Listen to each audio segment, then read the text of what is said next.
अल्लाह रब्बुल इज़्ज़त इंसान जी दिल जे सख़्त हुजण जो ज़िक्र कयो आहे। दिल जे सख़्त हुजण जो ज़िक्र कयो आहे ऐं उन जा मिसाल बि ॾिना आहिनि। अल्लाह रब्बुल इज़्ज़त फरमाइनि था सुम्म क़सद क़ुलूबुकुम मिन बअदि ज़ालिक फ़हिय कल हिजारा, पोइ तव्हां जूं दिलियूं सख़्त थियूं ऐं उहे पथरनि वांगुरु आहिनि सख़्तीअ में। वरी अॻिते फरमाइनि था औ अशद क़स्व, बल्कि के त सख़्तीअ में पथरनि खां बि वधीक आहिनि। पर जेकॾहिं इंसान सख़्तु थिए त पथरनि खे बि सख़्तीअ में मारे वञे, पर जेकॾहिं उहो ई इंसान नरम थिए, शफ़ीक़ थिए, त फ़रिश्तनि खे बि पोइ ते छॾे वञे। अॻिते अलाह साईं मिसाल ॾिना आहिनि व इन मिनल हिजारति लमा यतफज्जरु मिनहुल अनहार। हाणे पहिरियां फरमाए पथरनि वांगुरु सख़्तु आहिनि, पोइ चई पथरनि खां बि वधीक सख़्तु आहिनि। हाणे पथरनि जो मिसाल अलाह साईं ॾिए थो व इन मिनल हिजारति लमा यतफज्जरु मिनहुल अनहार, ऐं पथरनि में त के अहिड़ा बि आहिनि जंहिंजे हेठां नहरूं हलंदियूं आहिनि, जंहिंजे हेठां नहरूं रवां आहिनि, पाणी हलंदो आहे। व इन मिनहा लमा यशक्ककु फयख़रुजु मिनहुल मा, ऐं उन्हनि में अहिड़ा बि आहिनि जेकॾहिं उहे फाटनि था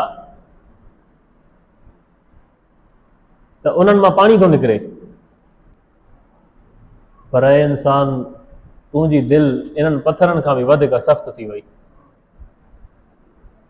जेकी अलाह जी हिदायतूं, अलाह जा फ़रमान, अलाह जे हबीब जा फ़रमान ॿुधी अणॿुधी था कयो,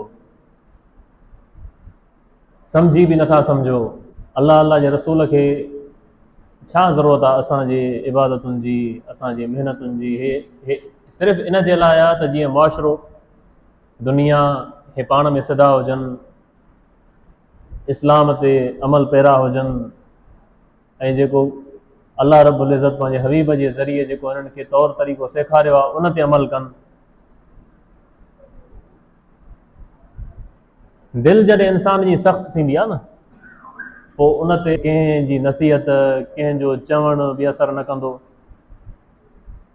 पथर जॾहिं हिकिड़ो पथरनि खां बि वधीक सख़्तु थी वियो त बसि पोइ उन मां तव्हां छा था सम्झो त उन ते कुझु बि तव्हां कयो उहा शइ उन ते असरु न कंदी।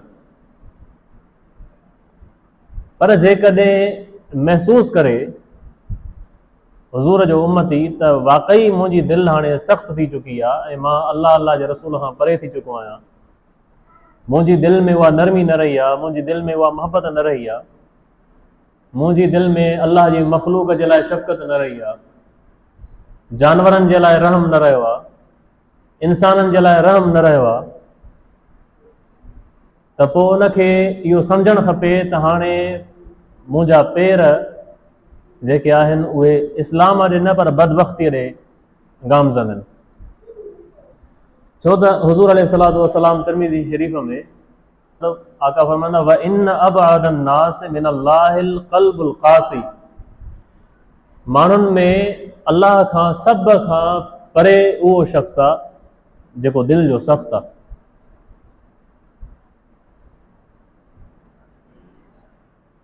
इंसाननि में अल्लाह रब्बुल इज़्ज़त खां परे, रिवायत जा अल्फाज़ तव्हां गौर सां ॿुधो जेके मदीने वारे साईं फरमाया त माण्हुनि मां अल्लाह खां सभ खां परे, यानी अल्लाह खां परे माना अल्लाह जी रहमत खां परे, अल्लाह साईं जी महिरबानी खां परे,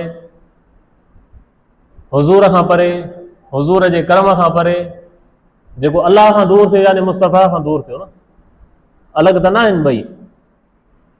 उहो शख़्स आहे जेको दिलि जो सख़्तु आहे, यानी जंहिंखे पंहिंजे मुस्लमान भाउ खे तकलीफ़ में ॾिसी हुनखे तकलीफ़ न थिए, अञा सवलो करे सम्झायां, पंहिंजे अज़ीज़ खे परेशानी में ॾिसी हुनखे परेशानी न थिए, कंहिं जानवर खे तकलीफ़ में ॾिसी हुनजी दिलि में को रहम पैदा न थिए,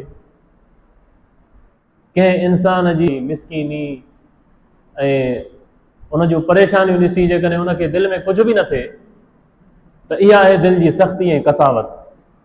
ऐं अहिड़ो शख़्स तिरमिज़ी शरीफ़ में आका फरमायो, रिवायत आहे त उहो अलाह खां परे आहे।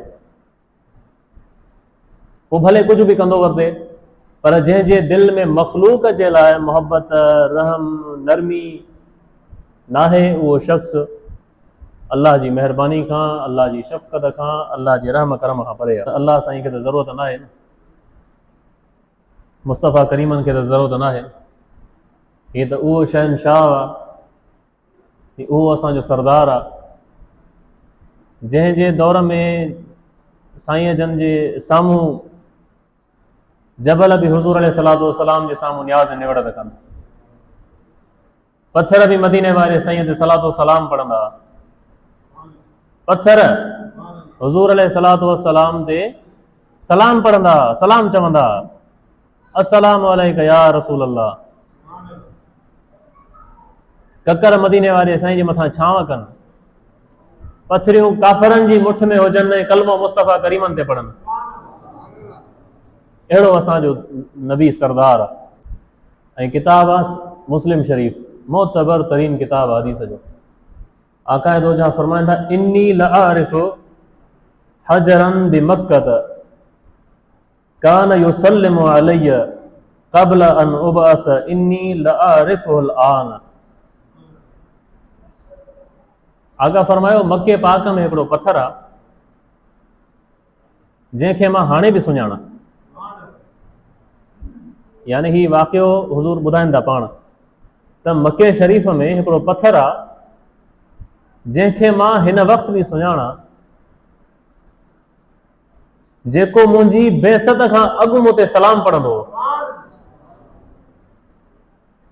जॾहिं मां नबूवत जो ऐलान बि अञा न कयो हो, मके जी ज़िंदगी हुई, उहो पत्थर मूं ते उन महिल सलाम पढ़ंदो हो, ऐं उन पत्थर खे मां हिन महिल बि सुञाणा थो। जॾहिं पत्थर खे सुञाणनि था त पंहिंजे उम्मती खे कीअं सुञाणींदा। ऐं जॾहिं पत्थर सलाम पढ़े थो त उम्मती ते हक़ न आहे त हुज़ूर ते सलातो सलाम पढ़े। त पंहिंजे नबीअ सां मोहबत कयो। हे मां तव्हांखे मिसाल ॿुधायो त पत्थर बि मदीने वारे साईं ते सलातो सलाम पढ़ंदो हो। हाणे पंहिंजी दिलि खे जेकॾहिं नरम करिणो अथव त हे ॻाल्हि थोरो अॻिते निकिरी वई हिन मां, हिन जी रिवायत मां, त अलाह जो ज़िक्र तमामु घणो कयो, छो त अलाह जो ज़िक्र दिलि खे नरम कंदो आहे। ऐं हुज़ूर अलैहिस्सलातु वस्सलाम ते दुरूद व सलाम पढ़ो, जीअं क़ुरान में हुकुम आहे, इन्नल्लाह व मलाइकतहू युसल्लूना अलन नबी या अय्युहल्लज़ीना आमनू सल्लू अलैहि वसल्लिमू तस्लीमा। ऐ ईमान वारो, तव्हां बि मुंहिंजे महबूब ते दुरूद ऐं सलाम पढ़ंदा कयो। त सभई पढ़ो, अल्लाहुम्मा सल्लि अला सय्यिदना व मौलाना मुहम्मदिन व अला आलिहि व सहबिहि व बारिक वसल्लम। अल्लाह रब्बुल इज़्ज़त मुंहिंजो चवणु अव्हांजो ॿुधणु क़बूल फरमाए, पंहिंजी दिलनि में हर मुसलमान जे लाइ मोहबत पैदा कयो। को बि फ़िरके सां कोई बि शख़्स ताल्लुक़ रखे थो, उनजी मर्ज़ी आहे, पर हिकिड़ी शइ जो ख़्यालु कयो त कंहिं बि फ़िरके में कंहिंजी बि तबलीग सां, कंहिंजी बि हिदायत सां उन उम्मतीअ जी दिलि में पंहिंजे महबूब ऐं उनजी असाब ऐं आल जी मोहबत घटि न थिए। यानी अहिड़ी तबलीग न थिए जो उन मुसलमान ॿार जी दिलि में सिर्फ़ु इहो हुजे त हाणे मां हे बि कमु न कयां मतां काफ़र थी वञा, हे बि कमु न कयां मतां काफ़र थी वञा, हे सलाम बि न पढ़ां मतां काफ़र थी वञा, हीअं मोहबत जो इज़हार न कयां मतां काफ़र थी वञा, क़बरुनि ते न वञा मतां काफ़र थी वञा, फातिहा न पढ़ां मतां काफ़र थी वञा, क़बर ॾे हथ खणी दुआ न घुरां मतां काफ़र थी वञा। न न न, कुझु बि न आहे। तव्हांजो क़िबलो दुरुस्त आहे जेकॾहिं तव्हां कलमो पढ़ो था अलाह ते, अलाह जे रसूल ते, त पोइ नंढियूं नंढियूं शयूं तव्हांखे कुझु बि न करे सघंदी। तव्हां कंहिं बुज़ुर्ग जी क़बर ते वञो, फातिहा पढ़ो, उन बुज़ुर्ग खे ख़राज तहसीन पेश कयो, अलाह जी बारगाह में हथड़ा खणो त या अलाह साईं, हे तुंहिंजो प्यारो आहे, जेको कुझु पढ़ियो आहे उहो मां साईंअ खे बख़्शां थो, ऐं जीअं हिन ते रहम कयो अथई, महिरबानी कई अथई, ईअं ई असां ते बि रहम ऐं महिरबानी कर, को हर्ज़ु न आहे। हा, बाक़ी जेके जहालत वारियूं ॻाल्हियूं आहिनि, जेके बिदतूं आहिनि, उहे बरक़रार आहिनि। उन्हनि खे कॾहिं बि मिंबर रसूल तां वेही ऐं उन्हनि जी हिमायत न कबी। पढ़नि खे ॻंढियूं ॾियणु, क़बरुनि ते ढोल वॼाइण ऐं सुख जे नाले ते खणी अचे तमाशा करणु, इहो बिल्कुलु इस्लाम में जाइज़ न आहे, इहो ग़लति अमल आहे वॾो। त ग़लति ऐं सही हूंदा क़यामत ताईं, पर ख़ुदा रा ला इलाहा इल्लल्लाह चवण वारे खे कॾहिं बि कोई बि मुशरिक न चए। असांजी जमात में हुजे ॿिए खे मुशरिक न चओ।